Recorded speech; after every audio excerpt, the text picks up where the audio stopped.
Bendiciones a mis amados en el Señor Jesucristo y a mis amigos, a la gente que nos escucha.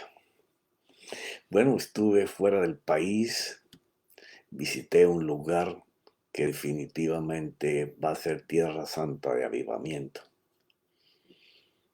Pude sentir en la atmósfera de esa congregación cómo van a ser llevados a no solamente ser sumergidos en el Espíritu Santo, sino en el fuego que causa el Espíritu, que es el que te va llevando a una santidad día a día mucho más elevada, para poder que Él se muestre exteriormente en nosotros, porque ese es el derramamiento. Y entonces en toda esta serie que el Señor me ha dado es tratar de hablar de cómo lograr vivir eso en nuestras vidas hoy, porque vienen tiempos difíciles y complicados como posiblemente las generaciones anteriores a la mía y la que estoy viviendo no hemos vivido por mucho tiempo. El COVID fue un chispiarito de lo que viene a los próximos años. Pero también sé que mi Señor es experto en sacar de la oscuridad la luz. Y va a haber un pueblo de Dios consagrado a que el Espíritu Santo y Cristo se manifieste en nosotros. Y allí es donde las cosas van a tener un valor significativo. Bueno, terminamos hablando la última vez de el mensajero que por causa de la grandeza de las revelaciones que Pablo tenía, le fue dado. Dios le puso un mensajero de Satanás, así como a Saúl le puso uno que lo atormentaba, pero él no tenía nada del Espíritu ni de Cristo. Pablo sí. Y entonces Pablo quería llegar a una perfección tal que él le molestaba que ese mensajero lo estuviera visitando, porque eso es lo que hace un mensajero. Si tú recibes correo, el mensajero no está contigo las 24 horas, no, él llega el momento, te entrega lo que tu correspondencia, tu carta y él se va. Y Pablo no quería ni tener ese tormento. Yo trato de entender que era una parte de su conciencia que lo acusaba permanentemente, porque era un mensajero. Es alguien que llega en un momento determinado e interviene tu mente, como te pasa a ti, como me pasa a mí, cuando estamos buscando de Cristo y del Espíritu y queremos estar en profundidad con Él, cómo se nos atraviesa una cantidad de pensamientos acusatorios. La mente comienza a echar mano de los cajones de la memoria para traer las cosas malas que hemos hecho en momentos en que decidimos consagrar ese tiempo para el Señor. Ese es un mensajero que atormenta. Entonces Pablo quería que, como haya sido tanta la revelación, no quería tener eso que permanentemente lo estaba fastidiando. Y le dice que le oró al Señor 3 veces para que se lo quitara. Y el Señor le dijo, oye, bástate mi gracia, la gracia es el favor. Mira el favor que he hecho con tu vida. Te convertí de un hombre religioso, perseguidor de todo lo que no te parecía a la doctrina tuya, y ahora te he revelado cosas que no le he mostrado a nadie, y estás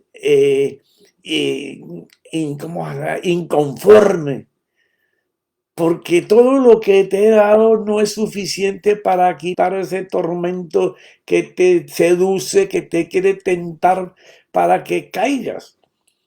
No, bástate mi favor, mi gracia. Recuerda que siempre que vayas a mi cruz, a mi sangre, a mi resurrección, y a que te tengo completo, yo estoy completo dentro de ti. Eso que tú dices que te fue dado y que ahora reconoces para que no te enaltezcas. Está hablando de un sentimiento interior debido a la revelación. Para mí no son escamas en los ojos, ni que era poco, pues veía poco. No, si los maestros de aquel tiempo siempre andaban con un escriba, porque mientras ellos pensaban, meditaban, visionaban, el escriba iba apuntando.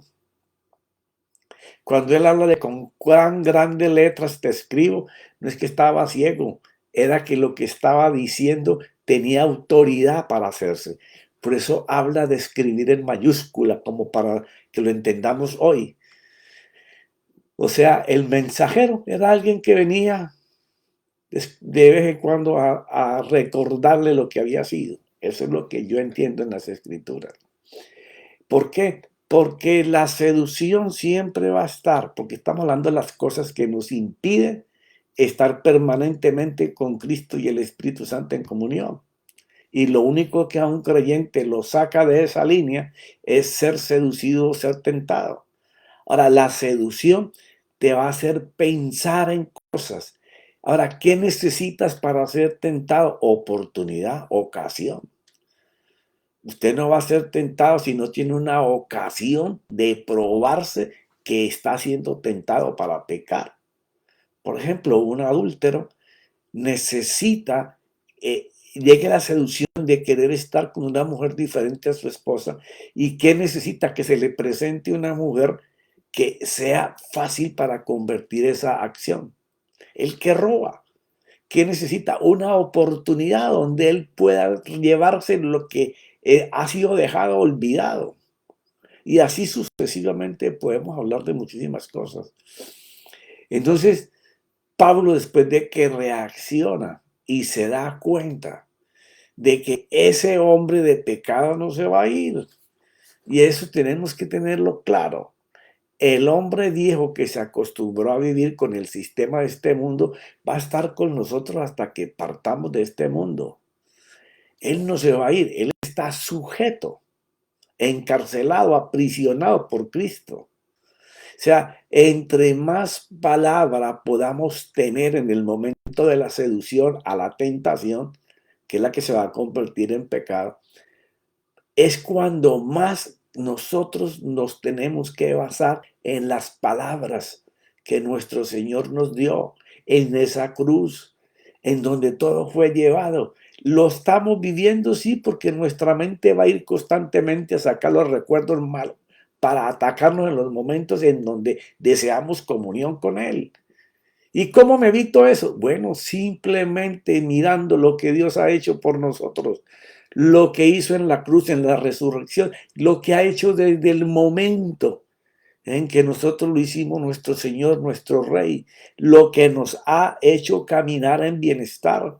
Y no que todo haya sido de rosas, hemos tenido procesos, sufrimientos, dolores, enfermedades, pero hoy están vivos. Entonces, es en ese momento recordar todo lo que Dios nos ha hecho, pero todos vamos a estar ahí. Entonces, lo importante es saber rechazar la seducción a ser tentados para no pecar. Pablo, cuando entiende esto, dice, bueno, ahora me voy a hacer insuficiente. Cuando me esté pasando esto, no voy a pelear contra esto. No voy a dar golpes al aire como sin saber lo que estoy haciendo. No, voy a echar mano de él.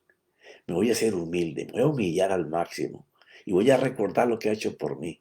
Eso es lo que prácticamente dice ahí en 2 Corintios. Entonces después vamos a Hebreos 4, algo que me gusta muchísimo este capítulo, en donde Pablo comienza a expresar, voy a leerte, no es del 12 y no es del 14, donde comienza a hablar de que hasta Jesús fue tentado, fue seducido a pecar, pero no lo hizo. Entonces vamos a ver cómo Jesús manejó una situación difícil, una situación muy complicada. Cuando, por ejemplo, en la cultura de aquel tiempo, cuando una mujer y un hombre eran adúlteros, tenían que haber sido agarrados en pleno acto. O sea, las personas estaban desnudas y eran sacadas hacia el pueblo para comprobar de que estaban en pecado, para poder apedrearlos. Entonces, a Jesús le tienden una trampa con una mujer que seguramente persiguieron hasta saber los días y los momentos en que ella adulteraba para tramar contra el Señor Jesús, a ver si iba a cumplir la ley de Moisés o iba a seguir interpretando la ley espiritual. Entonces, Pablo comienza hablando en Hebreos 4, y tú dirás, ¿qué tiene esto que ver con lo que vas a hablar de la mujer adúltera? Bueno, porque Pablo explica aquí que él nunca pecó. Dice en Hebreos 4, del 14 en adelante, teniendo pues un gran sumo sacerdote, ya no es Aarón, es uno mejor que él, que trascendió los cielos, no solamente para bajar, sino para subir también. Jesús, el Hijo de Dios, retengamos nuestra fe. Este es lo más importante. No podemos retener una fe la cual no meditamos, no estudiamos y no practicamos. La única manera que nosotros retenemos la fe es cuando la podemos practicar. Una fe que no sea experiencial siempre te va a traer dificultades, porque la fe de literatura de boca es solamente conocimiento. Cuando la ponemos en práctica, la usamos y nos da resultados, es una fe experiencial. Tenés testimonio de que sucedieron cosas que tú creíste, confiaste y las alcanzaste por la fe. Creer y confiar que en su fidelidad siempre nos ayuda a vencer. Ese es el fin de la fe. Porque no tenemos un sumo sacerdote que no pueda compadecerse de nuestras flaquezas. Fíjate que Pablo no escribe pecados ni tentaciones. No, Pablo está escribiendo de las cosas en las cuales nos sentimos perdedores, nos sentimos que no podemos vencer. Eso que lo que él llama la carne, que son los deseos que engañan al hombre con su viejo pasado, ¿cierto? O con el presente que lo está queriendo hacer caer. Dice, no, si Jesús siendo Dios, mejor que Aarón, él es el sumo sacerdote entre todos los que hubieron, ¿ya? Que no pueda compadecerse de nosotros en los momentos en que esas flaquezas llegan a nuestra vida y nos sentimos como impotentes. ¿Cómo podemos vencer esto? Dice, no, tenemos uno que vivió todo eso, sino uno que ha sido tentado en todo como nosotros, pero sin pecado. Ok. Pablo está hablando que Jesús conoce las flaquezas nuestras, en donde comienza nuestro culto racional a querer ir a actuar como el hombre viejo, que es donde va a causar el pecado. Pablo le llama, mira, esos son flaquezas del hombre interior malo, el corrompido, el que tú llevaste a la cruz. Pero mira, el Señor también pasó por lo mismo, fue tentado también, pero no pecó. Entonces vamos a ver cómo fue que el Señor hizo para no hacerlo.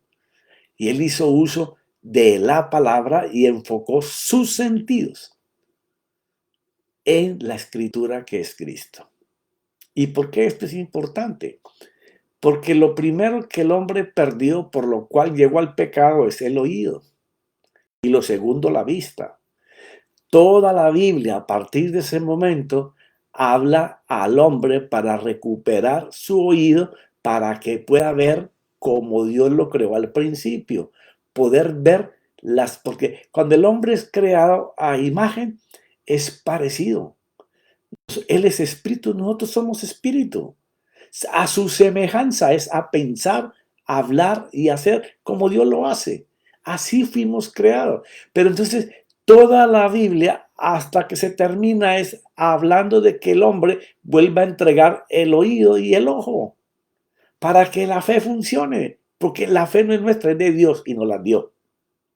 Hay que empezar por ahí. Entonces, si él, que dice que fue tentado y seducido a que pecara, y no lo hizo, tenemos que aprender de él qué fue lo que hizo. Entonces vamos a hablar de la mujer adúltera, donde Jesús, cuando le fue traído esta mujer, él no contempló la desnudez de la mujer. porque si la cogieron en pleno acto, estaba desnuda, igual que el hombre. Y la trajeron así desnuda y Jesús estaba en una reunión con todo el pueblo, dice la Biblia, hablándoles a ellos cuando se la presentaron. Fue una trampa tramada en donde gente estaba observando los movimientos de esta mujer y el momento y calculando el tiempo en que podría estar adulterando para tomarla en pleno acto porque así lo pedía la ley. Entonces, cuando ellos la trajeron, la finalidad era que Jesús diera la autoridad de matarla. Según la ley tenía que hacerlo. ¿Eh? Entonces, pero Jesús no se enfocó en el pecado en que la habían encontrado. Él se enfocó, y aquí posiblemente te voy a cambiar todo lo que toda la vida has contemplado sobre este pasaje. Jesús se enfocó en el mal juicio que los que tendieron la trampa le estaban haciendo a la mujer.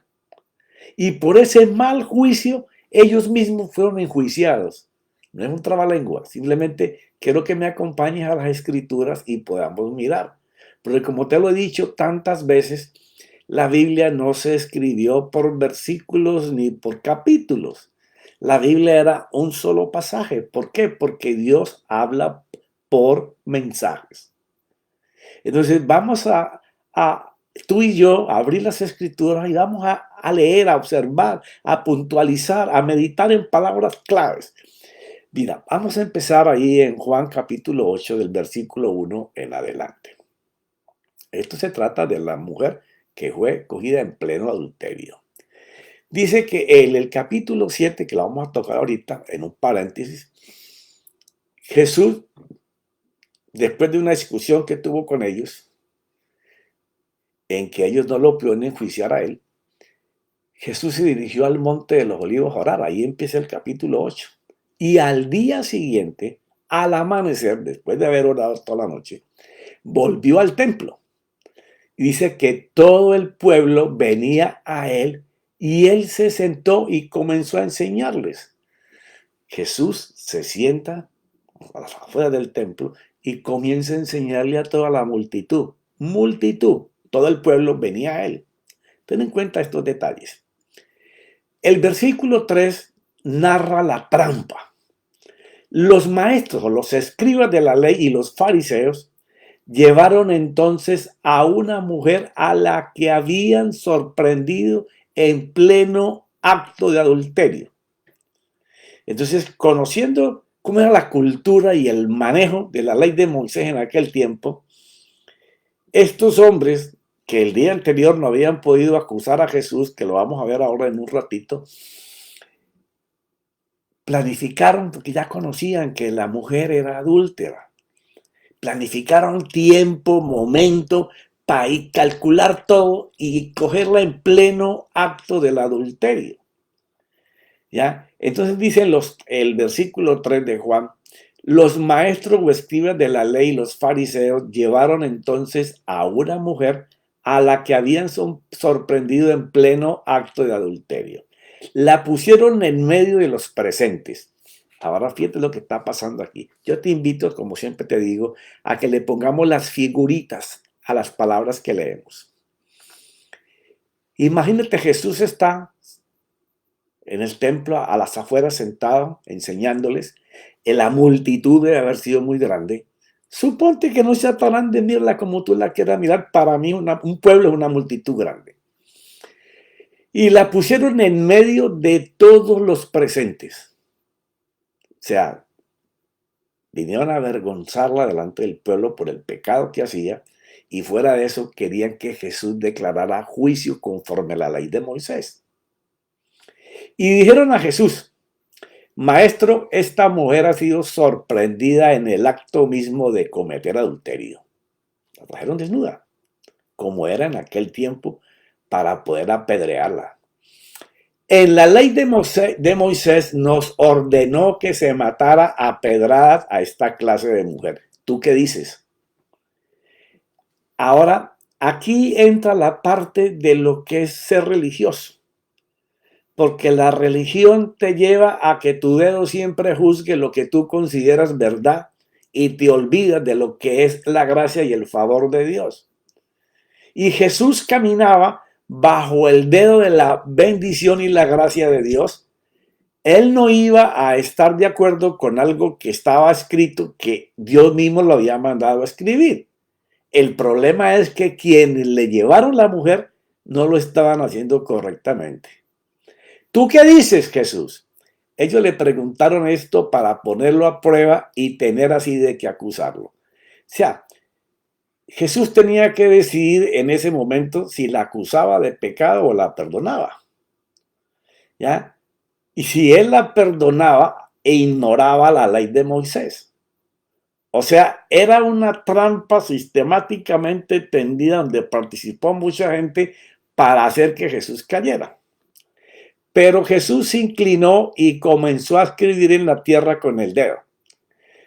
Nunca hemos podido descifrar, ni en la Biblia está escrito, qué escribía el Señor con el dedo.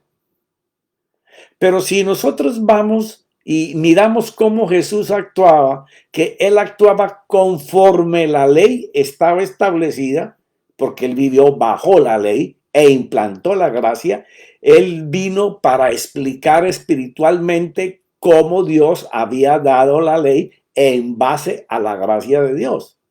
Y ellos lo que no hicieron nunca fue eso. Ellos trataban de llevar literalmente la palabra y la acomodaban según a ellos les convenía. Pero dice que Jesús se inclinó y comenzó a escribir en la tierra con el dedo.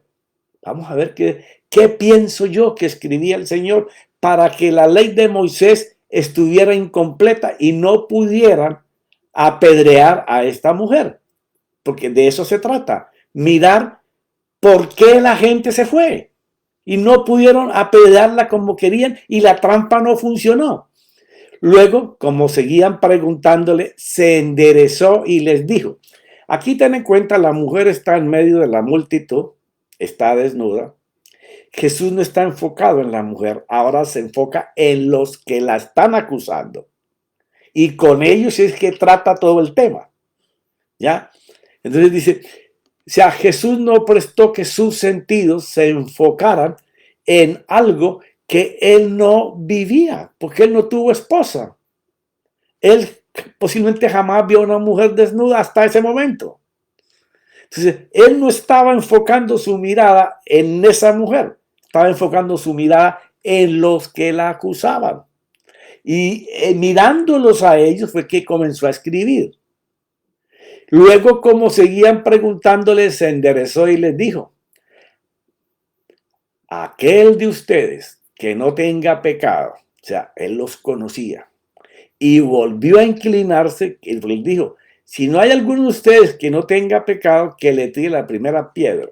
Primero conocía la cultura, la sociedad y los pecados que caminaban con ellos. Y volvió a inclinarse y siguió escribiendo en la tierra. Entonces me llama la atención que ellos insistían en que él diera la autorización según la ley para matar a la mujer, pero el Señor por segunda vez se agachó y siguió escribiendo. ¿Qué era lo que el Señor continuaba escribiendo? Bueno, el Señor estaba escribiendo, no lo dice la Biblia, lo estoy llevando a lo que la ley dice. A ver si lo que estaba escribiendo el Señor era la parte de la ley que ellos no hacían.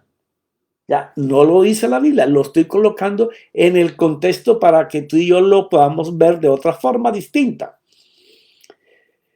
Te invito a leer atentamente cómo empezó todo en el día anterior, cuando Nicodemo defendió al Señor Jesús porque lo querían acusar y mandaron todos los soldados de el Sanedrín para que lo trajeran por blasfemo.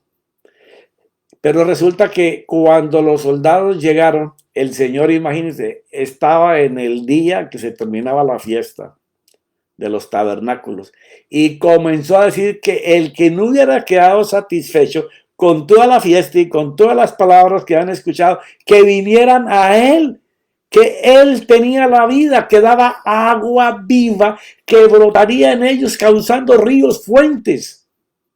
Era una vida diferente, una vida real a la que habían hablado en la fiesta. Entonces, ellos en ese momento que le tendieron la trampa, ya estos hechos habían pasado en el capítulo 7. Entonces, cuando mandaron los soldados, ya, los soldados se fueron y cuando escucharon hablar a Jesús, ellos se quedaron atónitos. Y cuando vinieron el informe que dijeron es, nunca hemos visto hablar a un hombre con tal autoridad y poder. Ellos mismos no se atrevieron a tocarlo. Por eso no lo habían podido traer. Entonces ellos querían hacer aún así juicio contra Jesús. Entonces Nicodemo, en el capítulo 7, el versículo 50 en adelante, Nicodemo el fariseo, que en una ocasión había ido a ver a Jesús, les dijo, según nuestra ley. Escucha esto porque este es bien importante.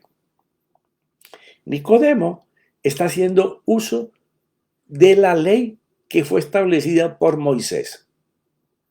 Entonces les está hablando a ellos con lo que ellos conocen. Según nuestra ley, no podemos condenar a un hombre sin antes haberlo oído para saber qué es lo que ha hecho. O sea, está haciendo uso de la ley establecida. Ellos le contestaron, también tú eres de Galilea. Estudia las escrituras y verás que de Galilea jamás procede un profeta. Y después de decir esto, todo el Sanedrín, los que acusaban que Jesús tenía que venir, dice el 53, que cada uno se fue a su casa.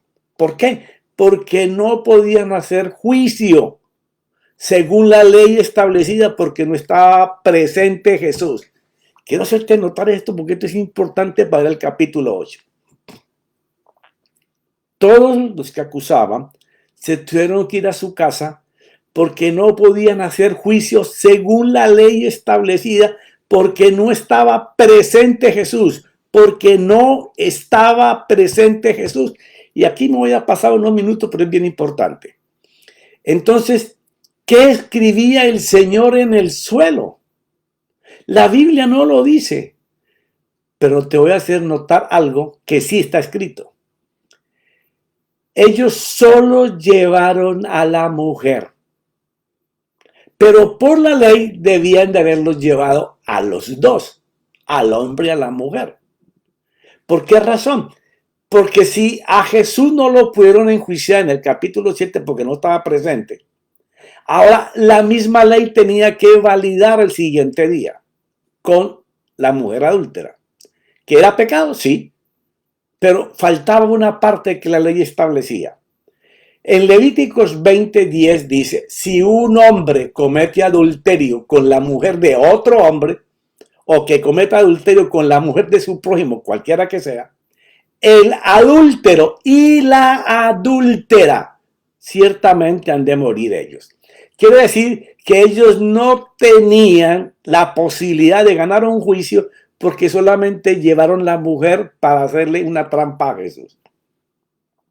Y la ley decía que para hacer juicio y apedrearla tenían que estar los dos juntos. Pero no, ellos dejaron escapar al hombre. ¿Por qué lo dejaron escapar? ¿Por qué lo dejaron partir? Para la mujer si la llevaban. Porque ese era un pecado corriente entre los hombres en ese pueblo. Y no querían incriminarse ellos. Le estaban echando toda la culpa, que era la mujer, pero no contemplaron la culpa en el hombre. No se podía hacer juicio completo porque faltaba una de las personas. Estaban aplicando la ley a su conveniencia, porque eso es lo que ellos mismos hacían. Entonces, cuando todos se marcharon, en el versículo 8, dijo Jesús, pero ellos al oír esto, acusados por su conciencia, me gusta el original, porque es bien claro, habla de dónde. Ellos han sacado por el motivo por el cual no la pueden apedrear. ellos mismos eran practicantes o conocían quienes lo practicaban y no los habían llevado a juicio. Le estaban tendiendo una trampa a él. Cuando ellos escucharon esto, acusados por su conciencia, salían uno a uno, comenzando desde los más viejos hasta los postreros. Generaciones enseñadas a hacer lo mismo. Y quedó solo Jesús y la mujer que estaba en medio del pueblo. ¿Quiénes se fueron? Los que querían enjuiciar, los que querían matar a la mujer. El pueblo quedó ahí, la mujer estaba ahí. Dice el 10, enderezándose Jesús, porque estaba en cuclillas escribiendo, y no viendo a nadie, sino a la mujer. O sea, en ese momento Jesús miró los que acusaban y no estaban. Y mirando a la multitud donde la mujer estaba, dice, enderezándose Jesús y no viendo a nadie, sino a la mujer le dijo, mujer, ¿dónde están los que te acusaban? Ninguno te condenó. ¿Por qué razón? Porque faltaba una pieza para hacer juicio. Faltaba el hombre, según la ley que había en Levíticos. Entonces, el Señor, en mi pensamiento, que la Biblia no lo dice, pero yo estoy suponiendo el momento, estoy visualizando el momento en ese instante. Al Señor escribiendo, ok, aquí dice que tienen que traerme la mujer y el hombre desnudos o cogidos en pleno adulterio, una prueba que estén los dos para saber que esto es verdad. Y ustedes me han tendido una trampa. Trajeron solo la mujer, pero dejaron escapar el hombre porque eso es lo que ustedes hacen. Entonces dijo la mujer, ¿dónde están los que te acusaban? Ninguno te condenó. Ella dijo, ninguno, Señor. Entonces Jesús le dijo, ni yo te condeno. Vete y no peques más. ¿Qué fue lo que hizo Jesús? Se enderezó y mirando que la multitud que lo acusaba se había ido, le habló a ella. Aquí vemos cómo el Señor en todo momento escapó de la seducción al ser tentado por ver a la mujer desnuda. Solo se enfocó en qué decía la ley, la escritura, porque la seducción a pecar necesita una oportunidad para que la tentación se convierta en pecado. O sea, nadie va a ser tentado si no tiene una ocasión que se presente. Usted es seducido a adulterar cuando su mente comienza a pensar en estar con otra mujer extraña a su esposa y se le presenta la oportunidad con una mujer que desea estar contigo a pesar de que eres casado. El que roba igual, el que mata igual. Todos necesitamos una oportunidad después de la tentación para consumar el pecado. Si no se presenta la oportunidad, tú puedes resistir. Pero de lo que se trata es como Pablo explica de que cuando la seducción llegue, antes de que se presente la oportunidad, nosotros debemos de invocar la gracia de nuestro Señor. Cómo nos sacó en donde estábamos y en donde estamos hoy, las oportunidades que hemos tenido con el Señor, el avance en nuestra vida, el cambio de nuestra conducta. Y a pesar de eso, tendremos hasta que partamos con el Señor un aguijón del hombre viejo, que nos va a traer recuerdos de cuando éramos pecadores, para tratar de seducirnos a buscar la oportunidad para pecar. Entonces, muchas veces no podemos encontrar esa coinonía con el Espíritu Santo porque estamos siendo atacados, fluidos por recuerdos del pasado que nos llevan a que deseemos pecar. Entonces, como Pablo, que mencionaba su aguijón, él se dio cuenta de que la única manera de poder salvar esos momentos para no ir al pecado es comportarse como el Señor Jesús, reposar en la escritura. Ok, me están trayendo una mujer para que yo la autorice que la apedreen según la ley de Moisés, pero aquí dice que tienen que venir los dos y falta uno. O sea, a ver, ¿dónde está el hombre que estaba con ella? No se lo dice, pero les está hablando a ellos. A ver, ¿quiénes de ustedes no han hecho esto mismo? Y cuando comenzó a traerles al frente lo que no hacían, pero que sí estaban dispuestos a acusar, todo ese Sanedrín tuvo que irse, porque era un pecado que cometían. O sea, siempre la escritura va a ser la cura, va a ser el cierre de la herida para que neguemos toda oportunidad de que se presente una ocasión para ser tentado. Y en la intimidad con el Espíritu es igual, porque tenemos que tener una intimidad profunda con el Espíritu Santo y Cristo. Ahí se trata de que en el momento en que los pensamientos nos quieren atacar, sujetar con pasado o presente que deseamos que pase, pero que son cosas del hombre viejo, no peleemos con eso. Echémosle mano al que lo venció. Echémosle mano a la cruz, a la sangre, a la resurrección, a las palabras de gracia que Dios nos da. Y en cada línea de pensamiento que tú tengas, tienes que usar a Cristo, la palabra. La palabra es la única que colocada en tu mente, meditada y hablada, va a hacer que el hombre viejo siga prisionero. Bueno, seguiremos hablando de esto en los próximos capítulos, porque es importante que tengamos un tiempo intencional, un sitio preparado intencionalmente y un tiempo preparado para Él. No para llevarle una lista de peticiones, para pedirle que seamos sus amigos. Porque lo más bravo del Evangelio es lo que Pablo habla en Corintios, que es que el Espíritu desea tener comunión con nosotros. Y eso es muy importante.